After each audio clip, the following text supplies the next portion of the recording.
اللہم صلی علی محمد عبدک و رسولک و صلی علی المؤمنین والمؤمنات والمسلمین والمسلمات الاحیاء منہم والاموات۔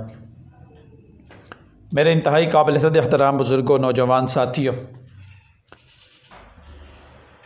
بہت سارے حضرات کے سوال آ رہے ہیں واٹس ایپ کے اوپر کہ کیا ہم جو وظائف ہیں، چاہے وہ قرآن مجید کی آیات میں سے ہیں یا اسماء حسنہ میں سے ہیں یا حضور علیہ الصلاۃ والسلام کی بتائی ہوئی دعائیں، ان کے لیے کسی کی اجازت لینا اور کسی کی نگرانی میں کریں یا بغیر اجازت کے پڑھ سکتے ہیں؟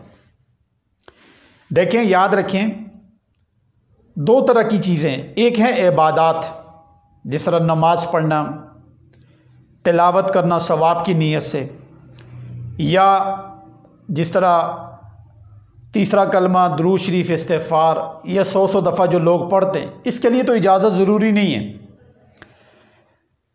لیکن کچھ چیزیں خاص ہیں، ان کے لیے اجازت ضروری ہے۔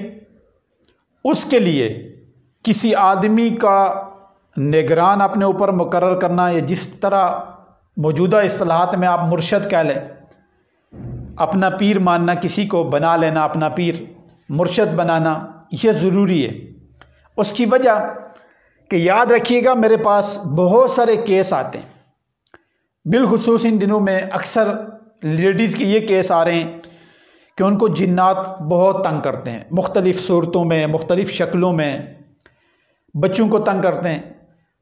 تو میں اکثر جب نتیجے پہ پہنچتا ہوں تو وہ وظائف کر رہی ہوتی ہیں۔ جب میں ان سے پوچھتا ہوں یہ وظائف کہاں سے لیے، تو وہ کہتے ہیں یہ فلانا رسالہ تھا، کوئی بھی اسلامی رسالہ ہے تو اس سے یہ وظیفہ لکھا ہوا تھا تو ہم نے پڑھ لیا۔ اب یاد رکھیے گا کہ ہر انسان کے ساتھ دونوں قوتیں کام کر رہتی ہیں، نگیٹو بھی اور پازیٹیو بھی۔ اب جو انسان کسی وظیفے کو عروج کی طرف لے کے جاتا ہے، عروج سے مطلب یعنی جب اس کی پڑھائی بڑی کرتا ہے، تو پھر شیطان اس کے اوپر حملے کرے گا، اس کے اوپر اپنا تصرف پھینکے گا، اس کو ڈسٹرب کرے گا۔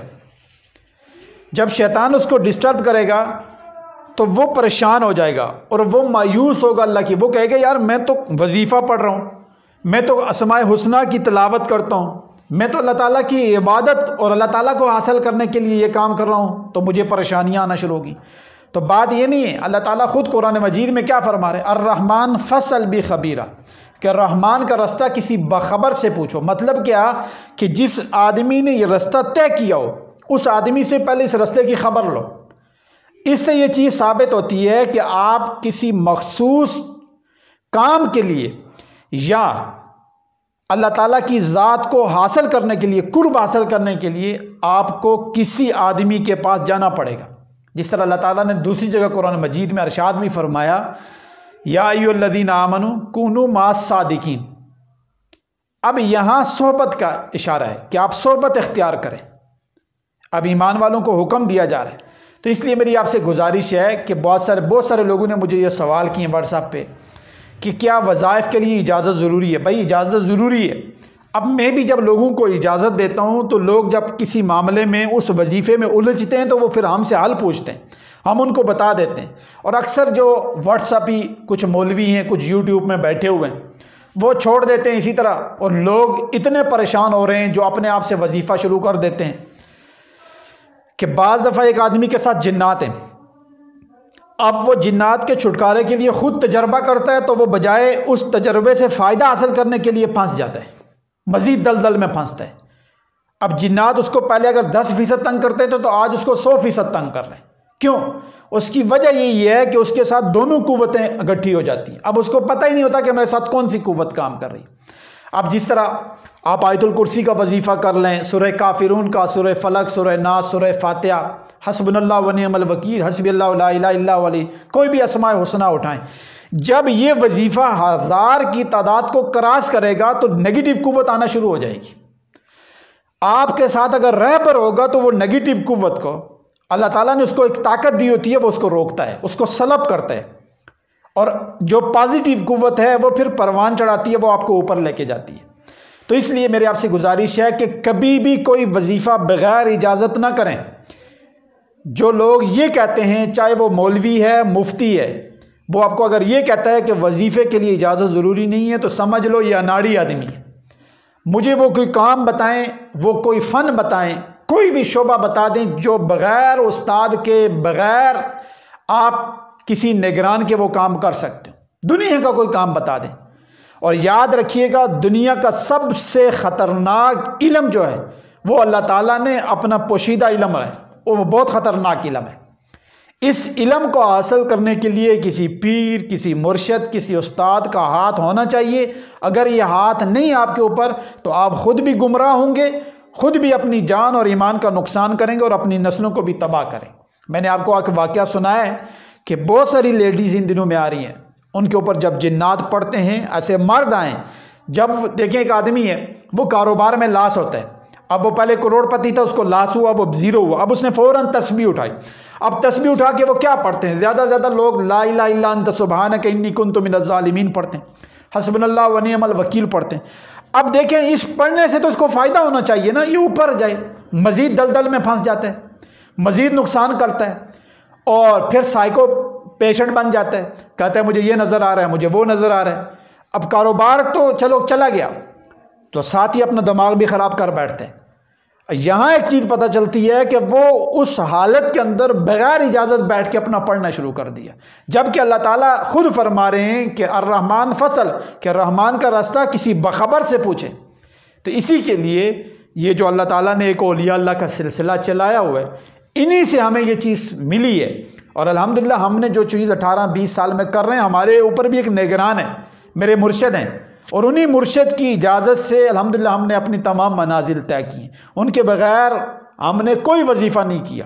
اگر ان کے بغیر کرتے ہیں تو شیطان تصرف مارتا ہے، شیطان مارتا بھی ہے، تنگ کرتا ہے، ہمیں نہیں، ہمارے بچوں کو کرتا ہے۔ لیکن الحمدللہ جب سے ایک ہاتھ اپنے اوپر رکھوا ہے، اس سے ہمیں نقصان نہیں ہوا، اللہ تعالیٰ نے دن بدن ترقی دی ہے۔ تو یہ غلط فہمی اپنے اندر سے نکال دیں کہ کوئی وظیفہ بھی آپ نے، کوئی ایسی چیز، چاہے وہ کسی مقصد کے لیے پڑھیں یا اپنے آپ کو عروج کی طرف لے جانے کے لیے پڑھیں، وہ بغیر اجازت نہ کیجیے گا۔ دیکھیں آپ یوں سمپل سمجھ لیں، ایک ہے ولایت عامہ، ولایت ایسے عامہ سے مطلب ایک آدمی صرف نفل پڑھ رہا ہے، نمازیں پڑھ رہا ہے، چھوٹے موٹے وظائف کر رہا ہے، تو اس کے لیے کوئی اجازت ضروری نہیں۔ لیکن ایک خاصہ ہے، خاصہ سے مطلب آپ نے حقیقت میں اللہ کی طرف کو حاصل کرنا ہے، ٹھیک ہے، اور آپ چاہتے ہیں کہ میں دن بدن اللہ تعالیٰ سے راز حاصل کروں، اللہ تعالیٰ سے بات چیت میری ہو جائے، اتنا میں کمال تک پہنچ جاؤں، تو اس کے لیے اپنا مرشد اپنے اوپر بٹھانا پڑے گا۔ کیوں؟ کہ حضور نے فرمایا جس کا استاد نہیں ہے اس کا استاد شیطان ہو جاتا ہے۔ اور اس کے اوپر ایک میں آخری واقعہ بھی سناتا ہوں۔ ہمارے ایک دوست ہے، تو وہ اس طرح ایک بیٹھے رات کو ذکر کر رہے تھے، تو ایک بابا نورانی شکل میں اس کے سامنے آ کے بیٹھ گیا، تو اس نے کہا کہ تیری ساری عبادت ریاضت اللہ نے قبول کر لی، اور آج کے بعد تو نے کوئی نماز، کوئی ذکر، کوئی وظیفہ کچھ نہیں کرنا، تو کامیاب ہو گیا ہے، اللہ تعالیٰ نے تجھے، اور میں اللہ کی طرف سے بھیجا ہوا ہوں، تو آج کے بعد تو نے کوئی کام نہیں کرنا۔ اب وہ خوش بھی ہوا اور پریشان بھی ہوا۔ خوش اس لیے ہوا کہ میرا سب کچھ قبول ہو گیا، اور پریشان اس لیے ہوا کہ اگر میں آئندہ نماز نہیں پڑھوں گا تو نماز چھوڑنے کا حکم تو اللہ تعالیٰ نے انبیاء کو نہیں دیا، صحابہ کو نہیں دیا، وہ مرتے دم تک نمازی تھے، ذاکر انہوں نے تو نہیں چھوڑی۔ تو اس نے فوراً اپنے مرشد سے رجوع کی۔ جب مرشد سے کیا تو مرشد نے پتہ ہی کیا کہا، انہوں نے کہا آج کے بعد اپنے پاس ایک ڈنڈا رکھنا ہے، اگر وہ آئے نا تو اس ڈنڈے سے اس کی پٹائی کرو، اور یہ شیطان ہے، یہ تجھے گمراہ کرنے کے لیے آیا تھا۔ اگر یہاں بندہ چوڑا ہو جائے، بس میں تو بس پہنچی سرکار ہوں، میں تو کامیاب ہو گیا ہوں، اب مجھے کسی مرشد کی ضرورت نہیں ہے، کسی مولوی سے نہیں پوچھوں گا، تو یہ بندہ گمراہ ہے۔ پھر یہی شیطان اس کے کام ضرور کرے گا، لیکن یہ آدمی ایک وقت ایسا آئے گا کہ یہ شرک، کفر اور اس سے آگے والی جو منزلیں وہ طے کرنا شروع ہو جائے گا، یہ لوگوں کی نفع، بلکہ اپنا ایمان تو لوگوں کا بھی ایمان خراب کرے گا۔ تو اس لیے میرے بھائیو، بزرگوں اور دوستو، آپ سے یہ گزارش ہے، کبھی بھی یہ غلطی نہ کیجیے گا کہ آپ نے بغیر اجازت کسی کا وظیفہ نہیں کرنا۔ جو لوگ، جو عامل آپ کو یہ جھانسا دیتے ہیں کہ آپ یہ کر لیں، یہ مولوی چاہے وہ شیخ الحدیث ہے، مفتی ہے، جو بھی ہے، یہ اپنے اس فن کا اناڑی ہے، اس کی بات نہ مانیں۔ یہ آپ اپنا بھی اور اپنی نسل کا ایمان بھی ضائع کریں گے، اور دنیا آخرت میں اپنے آپ کو بے سکون کریں گے۔ اللہ تعالیٰ مجھے اور آپ کو عمل کی توفیق عطا فرمائے۔